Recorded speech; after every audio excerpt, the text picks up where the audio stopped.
Bismillahirrahmanirrahim. Innalhamdalillah la haula wala quwata illa billahi wa mal wala. Asyhadu an la ilaha illallah wahdahu la syarikalah wa asyhadu anna Muhammadan abduhu wa rasul. Amma ba'd. Pertama-tama kita panjatkan rasa syukur serta puja dan puji hanya kehadirat Allah Subhanahu wa taala yang atas nikmat dan karunia-Nya serta izin dan ridhonya pada hari ini saya bisa memperkenalkan diri kepada Bapak dan Ibu Asesor sertifikasi dosen gelombang 4 di tahun 2020, dan juga tidak lupa kita sampaikan salam dan sholawat kepada Nabi Allah Muhammad Sallallahu Alaihi Wasallam beserta keluarga dan para sahabat beliau. Assalamualaikum warahmatullahi wabarakatuh. Selamat pagi atau selamat siang, Bapak atau Ibu Asesor yang dimuliakan Allah dan juga saya hormati. Pertama-tama, izinkan saya untuk memperkenalkan diri.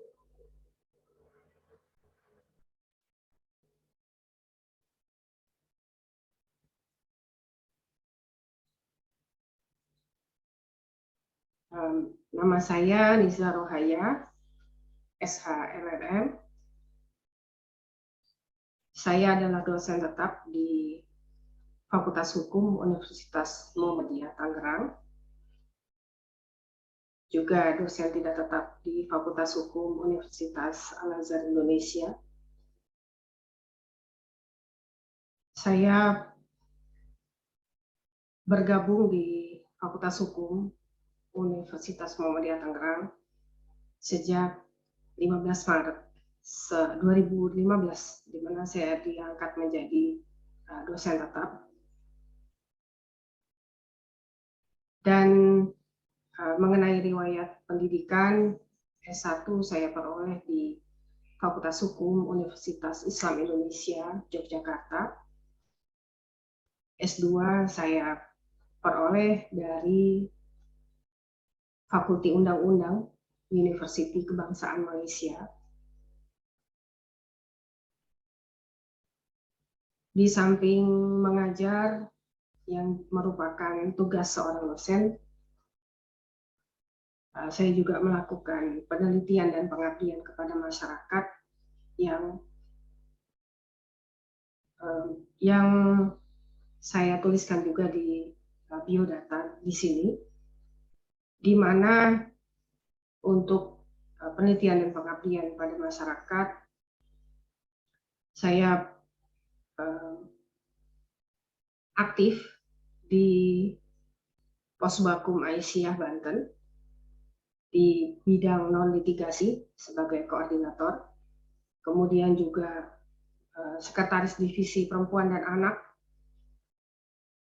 pada Satgas Advokasi Pimpinan Pusat Pemuda Muhammadiyah, pengurus Koperasi Syariah Aisyah Pimpinan Daerah Aisyah Kota Tangerang. Saya juga memiliki 48 UMKM binaan. Tentu saja tidak saya lakukan sendiri, tapi bersama tim pengabdian masyarakat di Universitas Muhammadiyah Tangerang. Dan saya juga sudah lulus ujian dan mendapatkan SK sebagai fasilitator nasional BPOM RI dan BIK Indonesia. Pada bulan September 2021, saya mengikuti ujian Jaminan Mutu dan Keamanan Pangan JMKP dan dinyatakan kompeten, serta dengan demikian secara legal berhak untuk menjadi auditor internal keamanan pangan. Dan karya saya yang paling fenomenal selama menjadi dosen adalah memenangkan hibah pengabdian pada masyarakat dengan skema program kemitraan masyarakat dari Badan Riset dan Inovasi Nasional, BRIN RI. Pada waktu itu masih Kemenristek-Dikti. Saya juga membuat channel YouTube sejak pandemi untuk sarana pembelajaran dan pengajaran, juga untuk mengedukasi masyarakat, terutama UMKM. Dalam channel YouTube saya ada beberapa kinerja saya di bidang penelitian dan pengabdian pada masyarakat, dengan harapan video tersebut berguna dan bermanfaat bagi masyarakat, terutama bagi usaha mikro kecil menengah.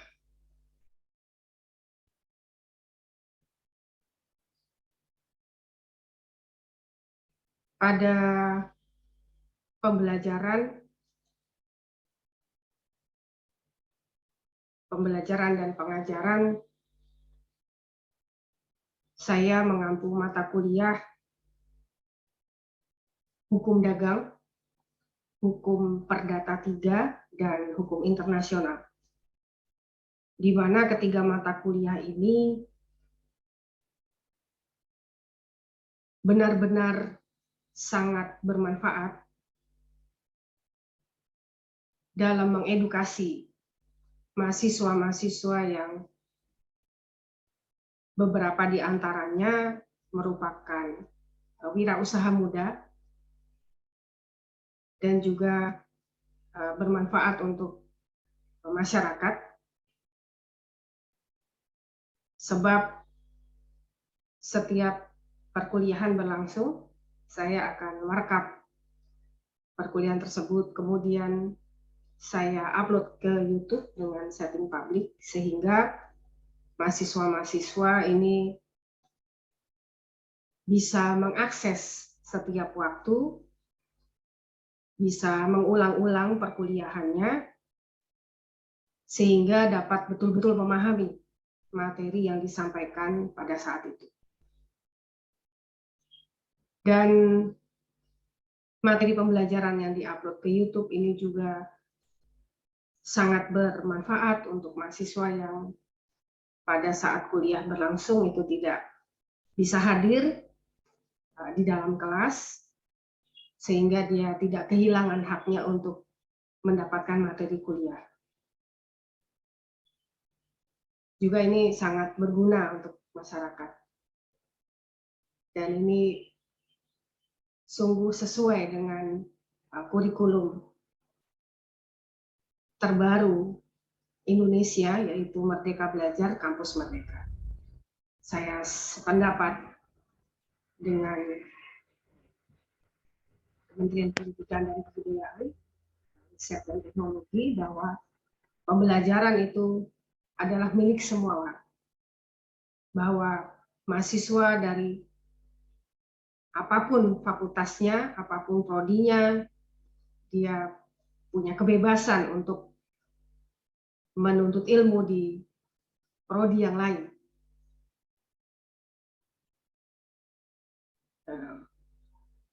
Kemudian pada mata kuliah Hukum Dagang, Hukum Perdata 3, dan Hukum Internasional, pertama-tama yang saya sampaikan kepada mahasiswa adalah tujuan dan manfaat dari masing-masing mata kuliah. Saya juga menyampaikan tentu saja RPS, rencana pembelajaran semester. Dan rencana pembelajaran semester ini saya upload ke e-learning, dan juga saya sampaikan pada saat perkuliahan berlangsung, dan juga kami memiliki grup WA, di mana RPS juga saya sharing di grup WA sehingga mahasiswa mengetahui dalam satu semester mahasiswa ini mempelajari apa saja. Contohnya dalam bidang hukum dagang ataupun hukum perdata 3 dan hukum internasional.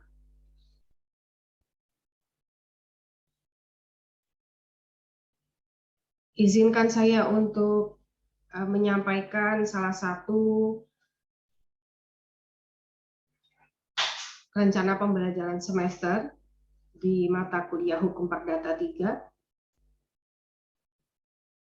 yang tentu saja mata kuliah lain sudah ada rekamannya di YouTube channel saya.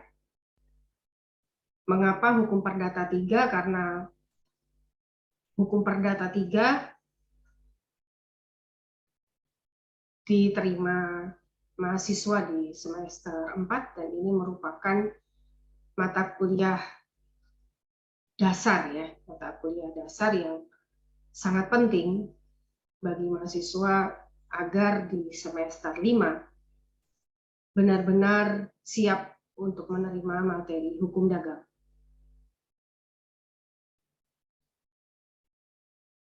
Hukum Perdata 3 merupakan gabungan dari mata kuliah hukum perjanjian dan hukum jaminan. Hukum perjanjian, hukum jaminan, hukum dagang, dan bahkan hukum internasional merupakan bidang-bidang hukum yang sangat berkaitan erat dengan penelitian dan pengabdian pada masyarakat yang saya lakukan.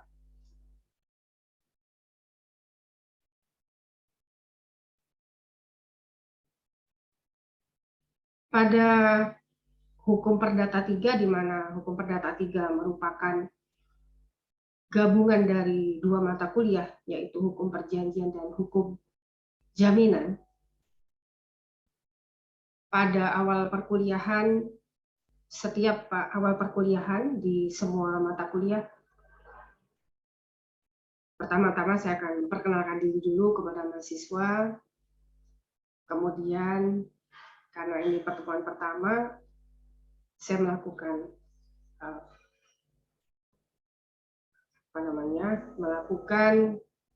beberapa hal yang sudah menjadi SOP-nya, yaitu penyampaian RPS, sistem penilaian dan persentase penilaian, juga daftar bacaan. Ini semuanya disampaikan di pertemuan pertama. Dan juga walaupun pertemuan pertama, tapi mahasiswa tidak dibatasi. Bebas saja untuk bertanya mengenai sistem penilaian, mengenai RPS, mengenai daftar bacaan. Dan juga tujuan pembelajaran dan manfaat dari mata kuliah Hukum Perdata 3, Hukum Dagang, dan Hukum Internasional.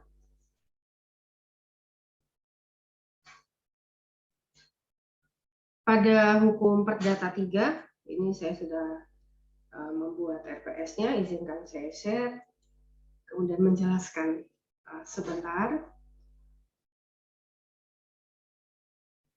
RPS sudah diverifikasi dan disetujui oleh otoritas, kemudian oleh dosen pengembang RPS dan juga koordinator rumput mata kuliah dan Kaprodi.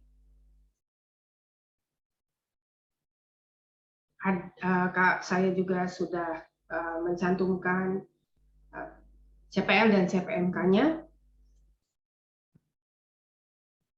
juga materi pokok pembahasan selama satu semester agar terstruktur dan sistematis dalam penjelasan. Namun saya sama sekali tidak menutup kemungkinan ada pertanyaan-pertanyaan mahasiswa yang sesungguhnya materinya baru akan dibahas 2 minggu lagi atau 3 minggu lagi. Namun dalam memberikan jawaban, saya berusaha untuk tidak menjabarkan seluruhnya karena materinya sesungguhnya tidak membahas hal itu. Contohnya, pernah mahasiswa bertanya mengenai kasus penarikan kendaraan bermotor, berupa sepeda motor yang tidak membayar cicilan hingga 3 bulan, kemudian ditarik paksa oleh pihak leasing. Nah ini, sedangkan kami baru akan membahas jaminan fidusia itu setelah ujian akhir semester. Namun tetap saya jawab berdasarkan Undang-Undang Jaminan Fidusia, tapi tidak detail dalam menjawabnya karena detail dalam penjelasan jaminan fidusia itu dibahas setelah ujian akhir semester. Pada mata kuliah ini, mahasiswa belajar beberapa bentuk perjanjian, bahwa di Indonesia mahasiswa perlu memahami bentuk perjanjian yang diakui di Indonesia adalah perjanjian tertulis dan juga perjanjian tidak tertulis.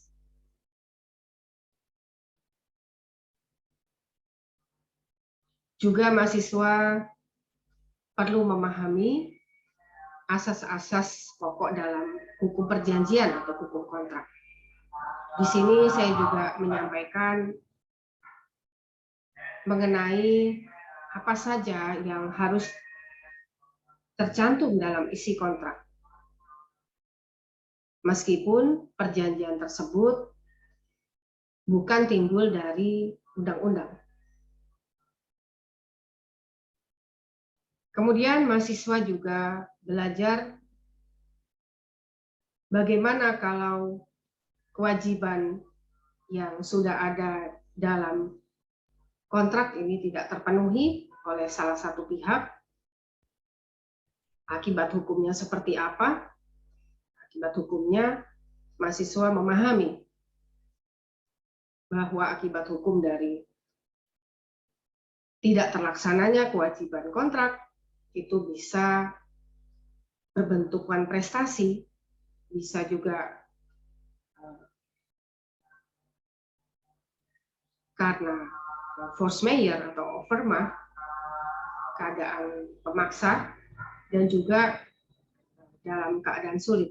Nah, ini di masing-masing kegagalan pemenuhan kewajiban kontraktual diberikan juga contoh-contohnya. Karena biasanya mahasiswa lebih memahami materi perkuliahan apabila disertakan dengan contoh. Kemudian, dari akibat hukum tadi, mahasiswa juga belajar bagaimana penyelesaian sengketanya. Tidak semua sengketa harus diselesaikan melalui jalur pengadilan. Saya selalu menekankan kepada mahasiswa bahwa bersikap bijaksana dalam menyelesaikan sengketa dan jadikan pengadilan menjadi jalan keluar terakhir dalam menyelesaikan sengketa. Karena apabila sengketa ini sudah dibawa ke pengadilan, maka ini merupakan konfrontasi terbuka yang menghancurkan hubungan baik kedua belah pihak, dan hubungan kedua belah pihak itu tidak akan pernah bisa pulih kembali. Itu selalu saya tekankan pada mahasiswa. Maka ketika menyelesaikan sengketa, utamakan penyelesaian sengketa di luar pengadilan. Apabila setelah beberapa upaya menyelesaikan sengketa di luar pengadilan tidak berhasil, maka terpaksa mengambil pengadilan sebagai tempat untuk menyelesaikan sengketa. yang seharusnya harus dihindari, apalagi kalau yang bersengketa masih memiliki hubungan keluarga. Kemudian mahasiswa mempelajari hukum jaminan. Mereka perlu mendapatkan edukasi bahwa hukum jaminan di Indonesia ada 4 lembaga jaminan, yaitu gadai, jaminan fidusia, hipotek, dan hak tanggungan, yang masing-masing mempunyai dasar hukum sendiri-sendiri. Nah, ini juga disampaikan. Saya juga menyampaikan daftar bacaan. Dalam perkuliahan ini saya juga menyampaikan beberapa tulisan saya di jurnal yang berkaitan dengan pembahasan ini. Salah satunya adalah pembahasan mengenai isi kontrak atau isi perjanjian yang harus mematuhi aturan-aturan yang sudah ditegaskan di dalam Undang-Undang Perlindungan Konsumen.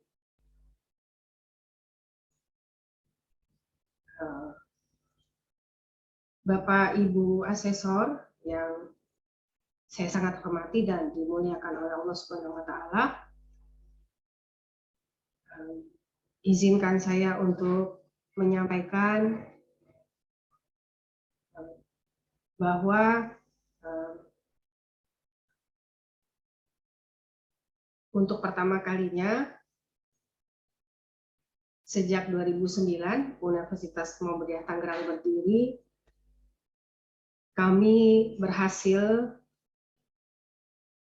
memenangkan hibah BRIN, Badan Riset dan Inovasi Nasional Republik Indonesia, dan keberhasilan ini dimuat di sebuah surat kabar online.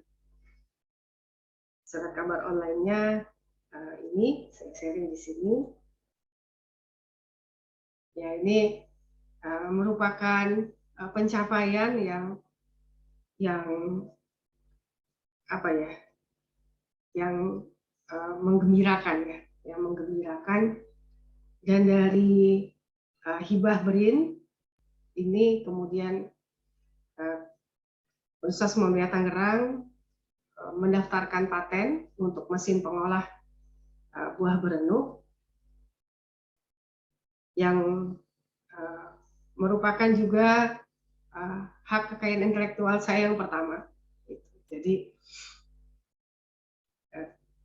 benar-benar merupakan awal saya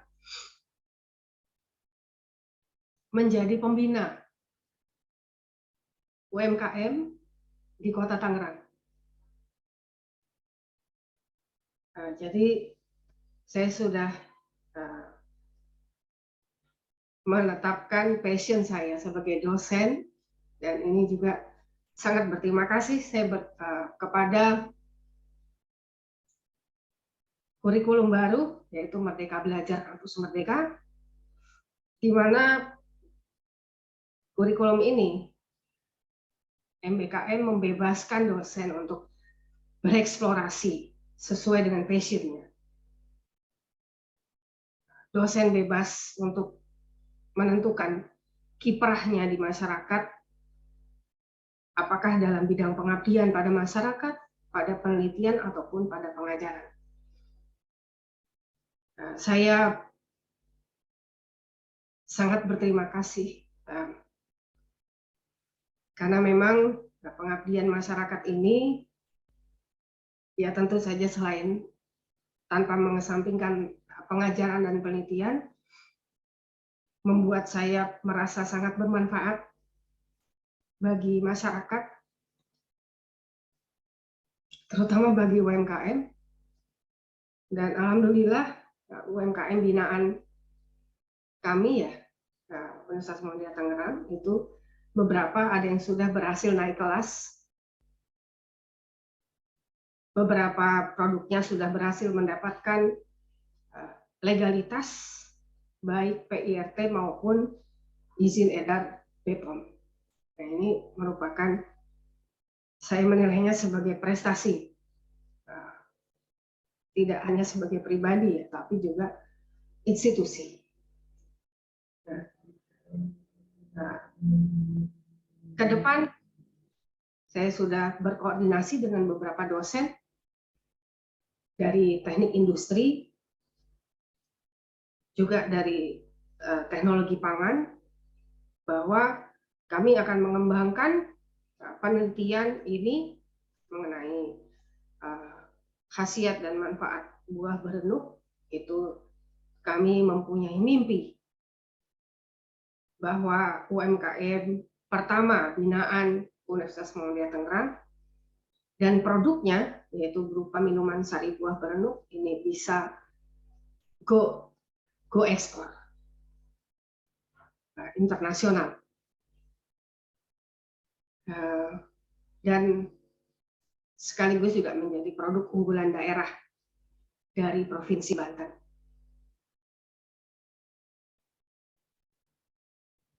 Maaf, saya sedikit emosional karena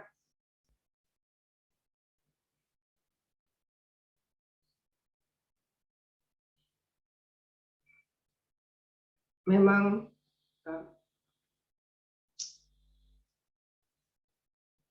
saya sangat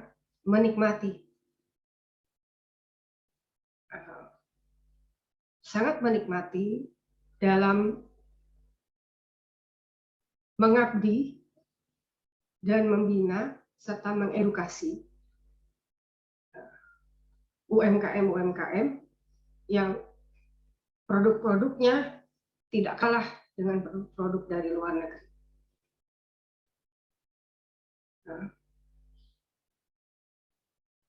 Saya mohon izin.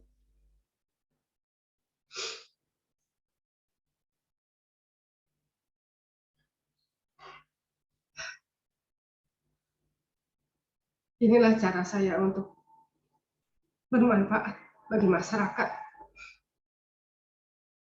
bagi Indonesia. Mungkin tidak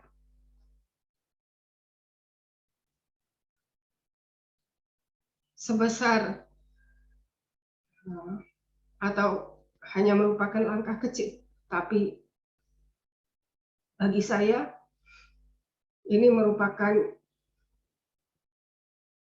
barakah yang sangat besar bahwa saya bisa bermanfaat bagi masyarakat. Nah, sekian perkenalan saya kepada Bapak Ibu asesor. Saya mohon maaf yang sebesar-besarnya apabila ada kata-kata saya yang tidak pantas, perilaku yang tidak pantas. Saya mohon maaf ya sebesar-besarnya, dan pada kesempatan ini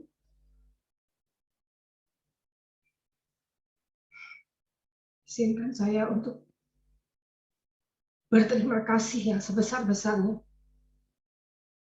kepada